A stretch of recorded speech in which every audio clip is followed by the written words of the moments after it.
For the vast majority of people living in Guyana, daily life involves a constant battle against the sea.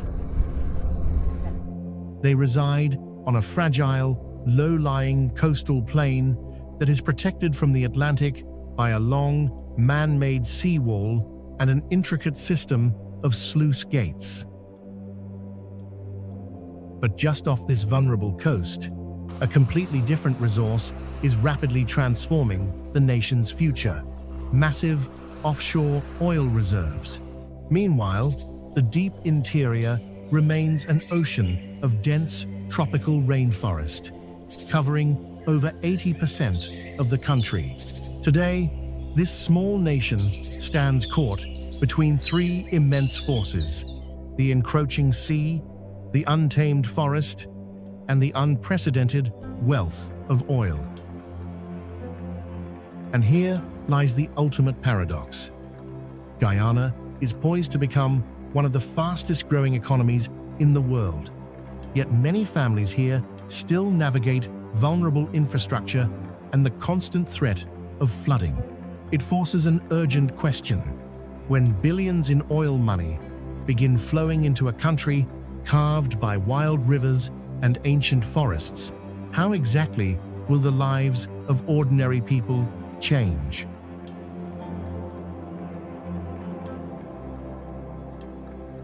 Tucked away in the northeastern corner of South America, Guyana sits quietly between its borders.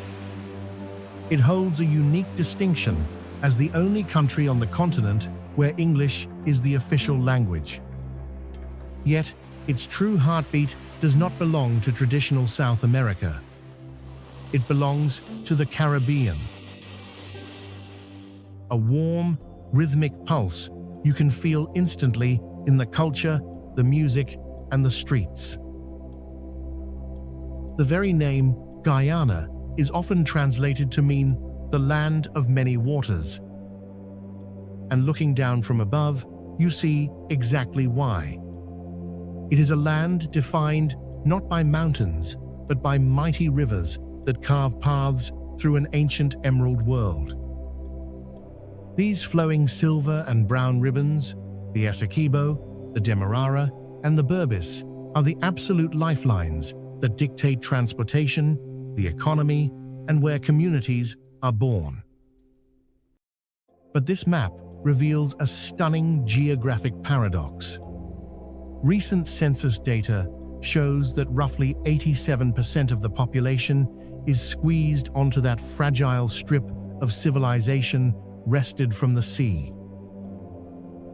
Look beyond that crowded coastline, and you find a vast expanse of dense tropical rainforest and breathtaking savannas covering over 80% of the nation. Yet, this massive wilderness holds only about 13% of the people. In reality, there are two Guyanas. One is a brightly lit, densely packed coastline staring out at the ocean. The other is an immense, quiet space of wild beauty, existing in almost total isolation.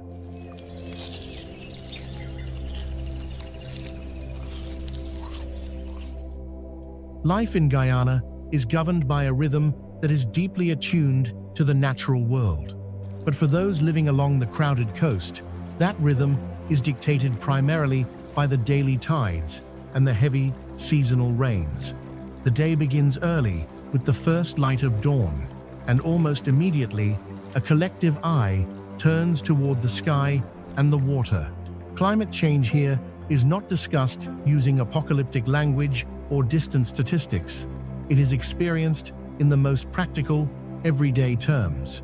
While it is a misconception that the entire country or all of Georgetown sits below sea level, the low-lying coastal plain, where the majority of the population lives, is exceptionally vulnerable to flooding. It is a constant battle against the sea. And so, the people adapt. They elevate their furniture onto concrete blocks. They meticulously monitor the tide charts. But battle, they clean the drainage trenches, and they alter their morning commutes based on the rain. To survive, this coastal strip relies on an intricate system of sea walls and cocas, or sluice gates, which requires constant maintenance. When the tide recedes, these massive wooden gates are hauled open, allowing the trapped rainwater to finally drain out into the Atlantic. The seawall and the cocas are more than just engineering. They represent the physical and psychological boundary between the safety of the morning routine and an ocean that is always waiting. Yet, even after a torrential downpour, life does not stop. As the water slowly recedes through the canals, the community simply carries on.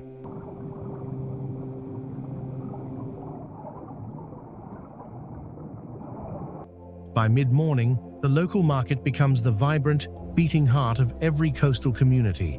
It is the first stop for many, a place to buy fresh vegetables, fruits, and fish for the day's meals. Here, the air is thick with the scent of fresh herbs, ripe mangoes, and the salty tang of the sea.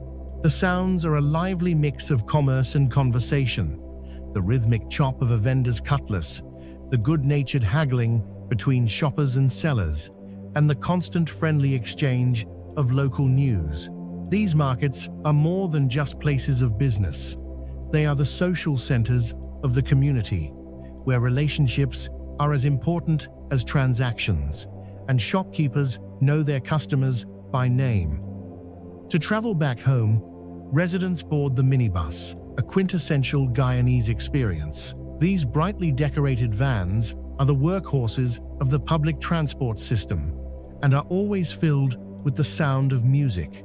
A journey in a minibus is a communal affair, a rolling snapshot of daily life shared closely with neighbors and commuters. The ultimate sanctuary lies at the end of the journey. Many traditional wooden colonial-style homes are built on stilts, creating a shaded, open-air space underneath, known as the bottom house.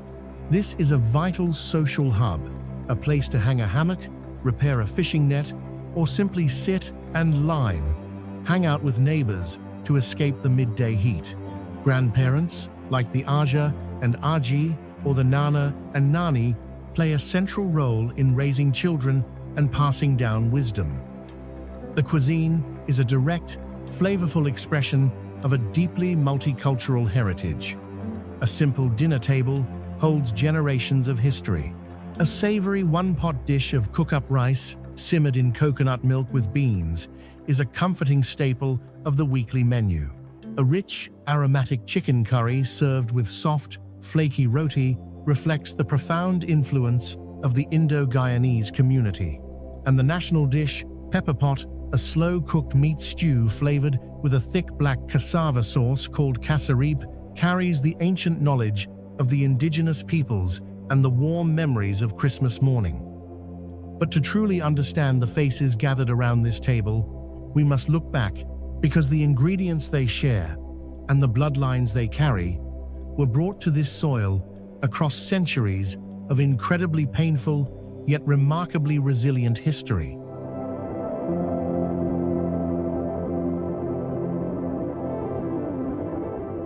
To truly understand Guyana is to understand its unique and proud identity as the land of six peoples. For centuries, this land has been a meeting point for cultures from across the globe. But this vibrant tapestry was not woven by accident, and its history is not a flawlessly peaceful story. The indigenous peoples, including the Makushi, Wapishana, Patamona, and Arawak nations, have a history that stretches back millennia, their culture deeply connected to the rainforests and savannas long before any borders were drawn. Then came the brutal machinery of the colonial era. The Afro-Guyanese community is descended from enslaved Africans forced to labor on the sugar plantations. Yet, out of that deep trauma came profound resilience.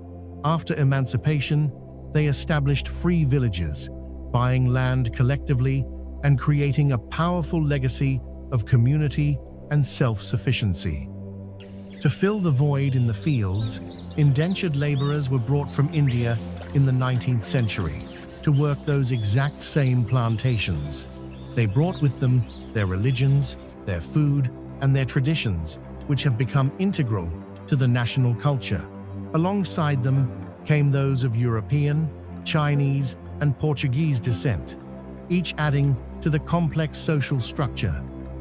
But the title, Land of Six Peoples, is not a utopian painting.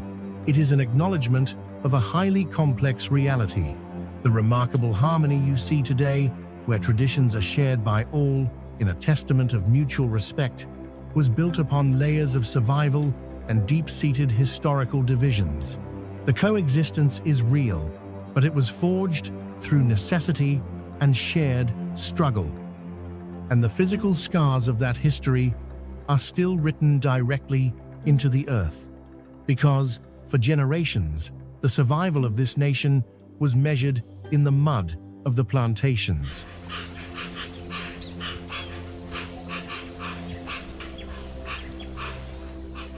The Guyanese economy is a story of tradition, transition, and transformation. For centuries, the nation's fortunes were built on the bedrock of agriculture, often called the sugar and rice economy. The vast, fertile coastal plain is the heart of this industry. Here, sugarcane fields stretch for miles, a visible, lingering legacy of the colonial era that is still physically carved into the layout of the land. The rice paddies, particularly in the Berbice region, produce a staple food for the nation and a key export.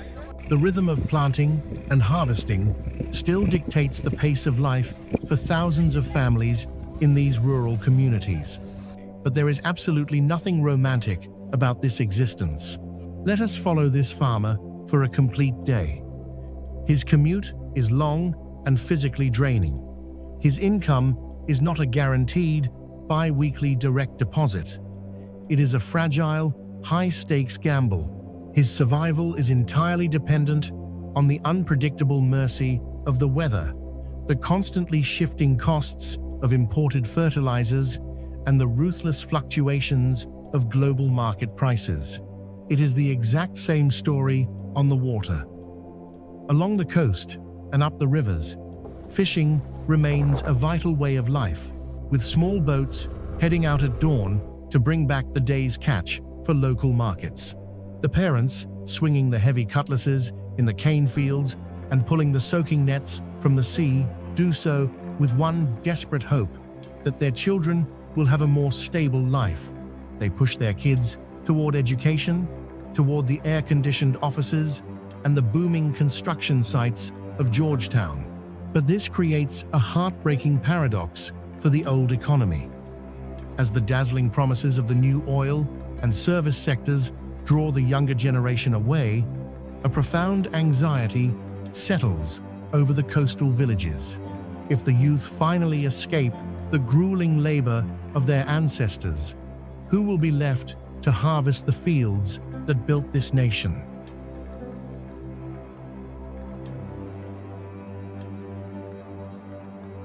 Traveling into the vast interior is a different challenge altogether. Once you leave the crowded coastal plain behind, the paved roads vanish. Out here, the rivers are the highways of the interior. These waterways are the absolute lifelines that connect remote villages to the coast. Everything a community needs to survive must move on the water. People, fuel, food, and construction materials all share the same wooden decks.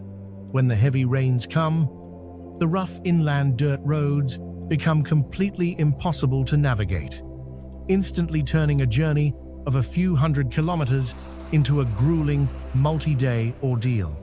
For the most remote and isolated communities, small aircraft become the only reliable link to the outside world. The experience of traveling by boat on the Essequibo or Demerara rivers, watching the dense green walls of the rainforest slide by, forces you to understand the immense scale and wild beauty of the country. At first, this pristine wilderness inspires pure, cinematic awe, but as the boat docks, the emotional landscape shifts. You suddenly realize that the exact same isolation that protects the forest also makes life intensely difficult. Because every single item must be transported by river or air, the cost of basic goods, healthcare, and education skyrockets.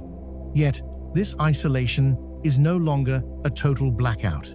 This blend of the modern and the traditional is a defining characteristic of Guyanese life. Today, it is entirely possible to live in a village where daily survival is dictated completely by the river, yet still have access to a smartphone. The internet and mobile technology are steadily reaching into the deepest parts of the rainforest, connecting these isolated communities to the rest of the world. The river brings the cargo, but invisible signals are bringing a whole new world.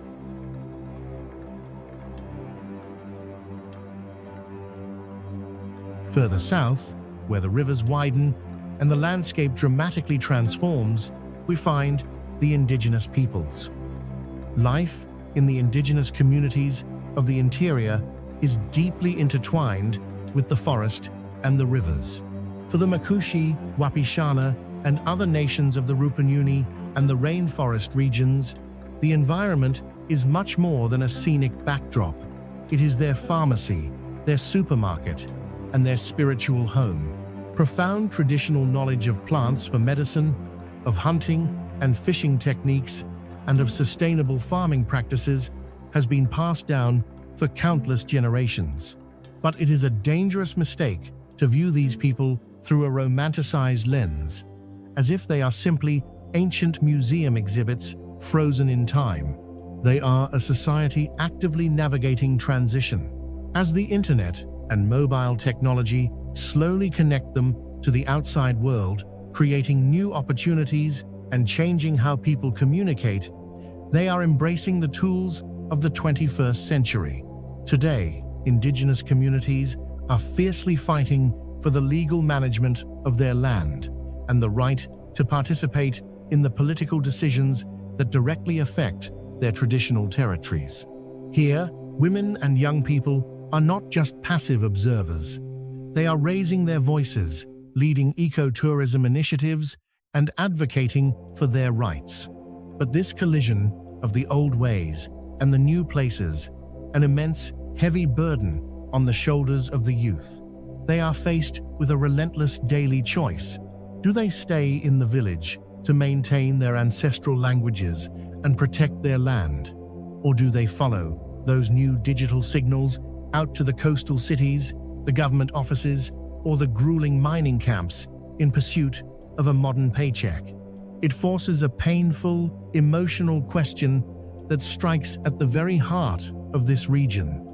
Is it truly possible for a young person to step fully into the modern world without having to surrender their language, their land, and their core identity in the process?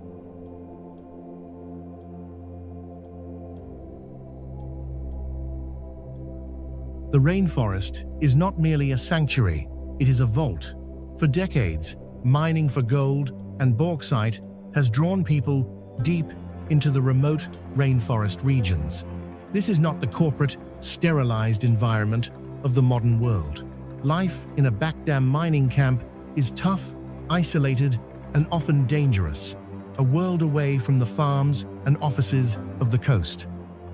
Small-scale gold mining in particular is a significant part of the interior's economy. It is a high-risk, high-reward endeavor that directly shapes the lives of many. It is incredibly easy for outsiders to look at aerial photos of scarred earth and immediately condemn the practice. But survival here is rarely a simple matter of black and white. It is vital to recognize that not all of these operations are illegal. There is a complex web of fully licensed sites, traditional artisanal miners, and unauthorized camps. For countless men living for months away from their homes, enduring limited living conditions, and the constant risk of accidents and disease, sifting through the heavy mud is the only viable source of hard cash. It is the money that feeds their families back on the coast. Yet, the environmental toll of that survival is undeniable. According to national reports, mining is the single largest driver of deforestation in Guyana, and the damage refuses to stay contained within the muddy boundaries of the camps. The heavy, suffocating silt and the lingering, insidious threat of mercury, often used to separate the gold from the earth, seep directly into the waterways. This runoff alters the chemistry of the rivers, severely threatening the fish populations and the health of the communities living downstream. It creates a devastating moral paradox. We are forced to place two voices right next to each other. On one side, you have the relentless sweat of a gold miner desperately securing a future for his children. On the other side, you have an indigenous family whose ancestral water source is turning a toxic shade of brown.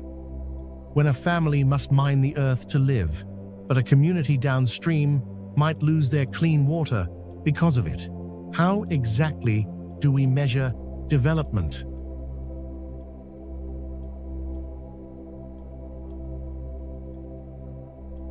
To truly grasp the scale of Guyana's future, we must leave the gold in the mud and return to the coast, because what is happening out in the deep waters of the Atlantic makes the inland gold rush look remarkably small. The recent discovery of massive offshore oil reserves is rapidly transforming the nation, bringing an unprecedented new wave of investment and development.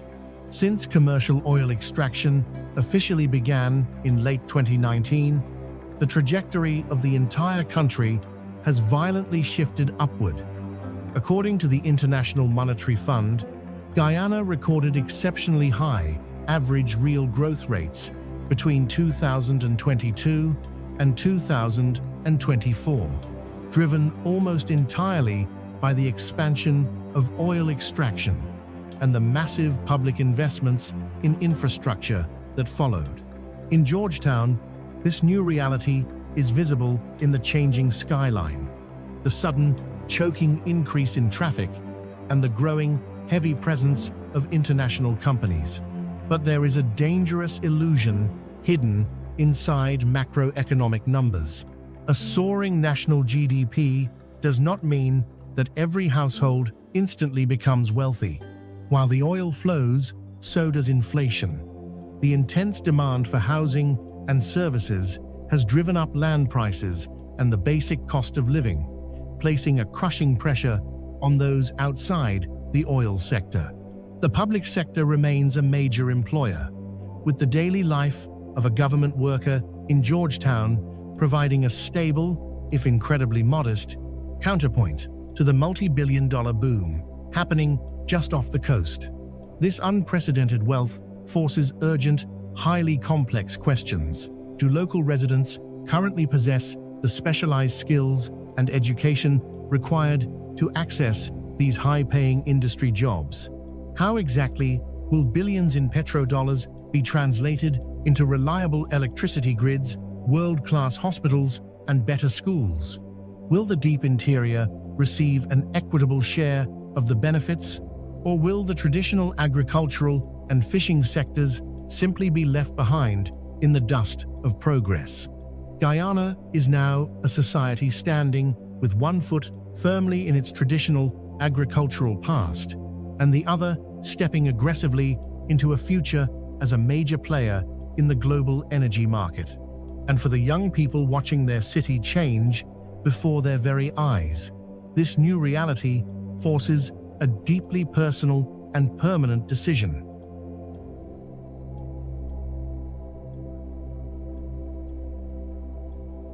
For the young people of Guyana, life is a constant, complex navigation between a deep love for their home and the relentless pursuit of opportunity. Migration is not a new phenomenon. It has long been woven directly into the fabric of daily life. The lure of better-paying jobs and different experiences in countries like the United States, Canada, or the United Kingdom has led to a massive, significant diaspora. In fact, nearly every Guyanese family has relatives living abroad. This physical separation has created a powerful cultural symbol. The tradition of barreling, where relatives abroad meticulously pack and ship large barrels filled with food, clothes, and household goods remains a tangible, physical link that sustains the families left behind. But today, the generation coming of age stands before an agonizingly complex crossroads. They are faced with three distinct choices. Do they stay, anchoring their hopes in the promise of a new petro-fueled future? Do they follow the traditional route of leaving to study and work, dutifully supporting their families from afar? Or do they return from the diaspora, armed with international experience, to claim a stake in their rapidly transforming nation? There is no romanticizing the act of staying, just as there is no betrayal in leaving. The new oil wealth may create jobs, but without specialized education and targeted skills, access to this new prosperity remains firmly locked. And hanging quietly over this intense economic pressure is another layer of profound uncertainty. To the west lies the vast Essequibo region, the subject of a historic, ongoing territorial dispute with neighboring Venezuela. While the matter currently sits within the legal processes of the International Court of Justice, it casts a subtle, unavoidable shadow of unease regarding sovereignty, natural resources, and national identity. Yet, for the young person standing by the water's edge, geopolitics takes a backseat to everyday survival. Every journey of leaving and returning begins right here, and the choices this generation makes today will not only define their own lives, but the ultimate destiny of the nation.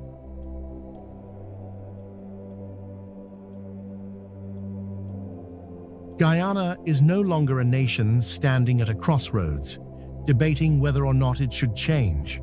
That choice has already been made. The transformation is irrevocably underway. The vital question now is not if the country will grow, but who exactly it will grow for. Protecting a country does not simply mean freezing its landscapes in time like a museum exhibit. True protection means ensuring that its people have a voice in their own destiny. It means distributing opportunities fairly, fiercely respecting the land rights of indigenous communities, and investing heavily in the minds of the next generation.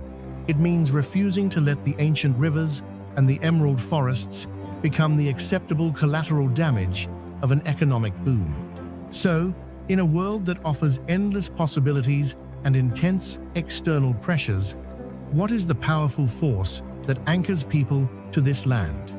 They do not stay simply because the landscape is beautiful. They stay for the unbreakable bonds of family. They stay for the deep comfort of belonging to a community where they are known, valued, and supported. They stay because their fundamental identity is etched directly into the muddy banks of the Essequibo, the vibrant chaos of the Georgetown markets, and the flooded coastal streets. Oil may forever alter the mathematical value of Guyana on the global market. It will undoubtedly build new skyscrapers and pave new highways. But a nation is never truly defined by the barrels of oil extracted from its shores or the ounces of gold pulled from its mud. It is defined by the resilience of the people who walk upon it. It is the people who will ultimately decide what kind of home this nation will become.